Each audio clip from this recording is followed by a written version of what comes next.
Hey, barchangizga assalomu alaykum. Sizlar Lazizbek hamda Lazizbek Uz kanali. Bugun yana bir sizlarga foydali videorolik taqdim etmoqchimiz. Albatta bu videoroligimiz ko'pchilik iltimoslarga binoan tayyorlanmoqda. Kommentariyalarni o'qib chiqqan holda men videorolik tayyorlashga harakat qilaman. Hozirda ko'pchilik o'sha usto kiritgan uylarga o'sha uydagi ta'mirlash ishlari bilan band bo'lsa kerak. Tashqari fasad ishlarini keyingi videorolikda albatta sizlar uchun tashqarida qanday qilib fasad ishlarini qilish to'g'risida videorolik tayyorlash niyatimiz bor. Albatta kommentariyada o'z fikringizni qoldirishni unutmang. Fasad ishlari to'g'risida videoroligimiz kerakmi sizga? Albatta kommentariyada o'z fikringizni yozishni unutmang. Bugungi videoroligimiz esa Lexanlar hamda Nerjavika panjaralari to'g'risida. Ushbu panjaralarning farqlari, bu panjaralardan farqlari shundaki, bular oddiy metaldan emas, Nerjavika metaldan tayyorlanadi. Bu Nerjavika metal standart metal hisoblanadi. Buning xayrib, buyurib har xil ishlar qilib bo'lmaydi bu metaldan.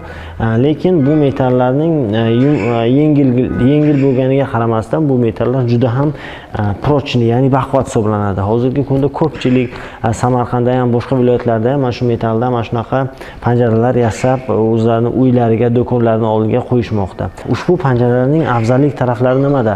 Bu panjaralarning afzallik taraflari haqida hozir sizlar bilan birgalikda gaplashib o'tamiz. Albatta ushbu panjaralarning afzallik taraflari metalga o'xshaganligiga qaramasdan bu juda ham baquvvat metal hisoblanadi. Mana o'zingizlar ko'ryapsizlar, mana shu qo'yilganiga ham ancha yillar bo'lgan mana shu narsani.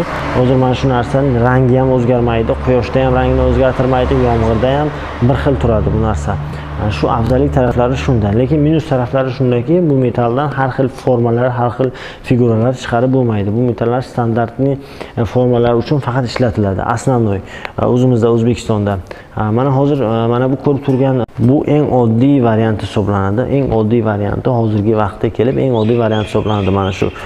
Hozir bundan tashqari yana har xil variantlari bor. Ichiga gullik, mana bunaqa yoki boshqacha variantlari, ichida oynalik, mana bu ichini uchta ishotkasining o'rniga oynalik bunaqa qo'yib berishadi. Prozrachniy bo'ladi u. Bularning narxlariga keladigan bo'lsak, sizlar uchun albatta bularning narxlari hozirgi vaqtda paganometrda hisoblanadi, ya'ni metr bay hisoblanadi. Balandligi esa standartni 90 bo'ladi. Hozir qo'yayotgan barchasi 90 sm balandlikda, metri esa 340 mingdan hisoblanadi.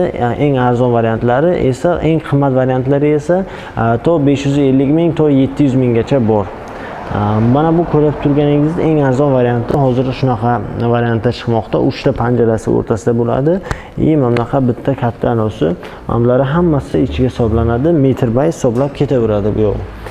Albatta kimda kim agar mana shunaqa o'z uyida, hovlisida yoki kvartirasida yoki do'konining oldiga buyurtma bermoqchi bo'lsa, albatta men telefon raqamlarini ham qoldiraman. Yana bir sizlarga ma'lumot, hozir ko'pchilik ishlatmoqda uylarning oldida, do'konlarning oldida Lexan shapkalar deyiladi. Mana bunaqa Lexan shapkalar, usti o'sha anavilik Lexan bo'ladi, usti tagi qismi esa profildan baquvvat stoyka qilib yasalgan bo'ladi. Xohlasangiz profildan, xohlasangiz mana bunaqa Nerjavika staldan ham pastda stoykalar olib chiqib berishadi, olib tushib berishadi. Ya'ni agar mana shunaqa Lexan stoykalar zakaz qilmoqchi bo'lsangiz, agar Lexan stoykalarning narxlari haqida ozgina ma'lumot berib o'tay. Lexan stoykalar kvadrat metrga hisoblanadi. Xohlasangiz metr bay ham hisoblab berishadi, xohlasangiz kvadrat joyingiz katta bo'lsa kvadratga arzonroq tushadi. Agar kvadrat metrga hisoblasa 340-350 mingdan hisoblanadi.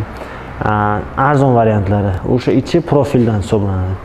Mana bunaqa variantlari esa 500 ming, 600 ming atrofida kvadratda hisoblanadi. Tagida mana bunaqa Nerjavika bilan stoyka tushib berishadi pastga. O'zi men rasmni ko'rib turganingizdek, bundan ham hal chiroyliroq variantlari bor. Albatta telefon raqamlarini qoldirganman, bemalol telefon qilib so'rasanglar bo'ladi. Hozir esa o'sha variantlari har xil ish joyiga borib ko'rgan videolarimizni qo'yib boramiz va rasmlar orqali, slayd-show orqali sizlarga ma'qul bo'ladi degan umiddaman. Videorolikimiz slayd-show orqali mana bunaqa Nerjavika hamda Lexanlarning formalarini va stillarini, turlarini ko'rsatib o'tamiz. Videorolikimiz yoqqan bo'lsa, albatta like bosib, bizning kanalga obuna bo'lishni unutmang. Obuna bo'lish uchun esa pastdagi qizil podpisatsiya tugmasini bosing. Bizning videorolikimiz sizlarga foydali hamda qiziqarli bo'ldi degan umiddaman. Sizlar Lazizbek hamda Lazizbek Uz kanali. Ketdik do'stlar.